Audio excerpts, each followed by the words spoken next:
upacara peringatan Hari Otonomi Daerah ke-27 tahun 2023. Siap dilaksanakan.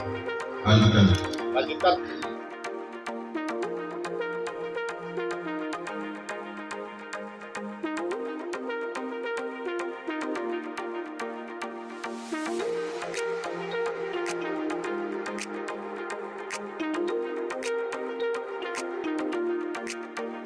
Melalui momentum yang baik ini, izinkan saya mengajak kita semua untuk dapat berdoa bersama agar apa yang menjadi tujuan otonomi daerah sebagai mana filosofi pembentukannya dapat terwujud di semua daerah.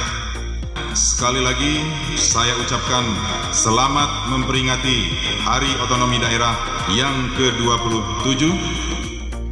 Otonomi daerah maju, Indonesia unggul.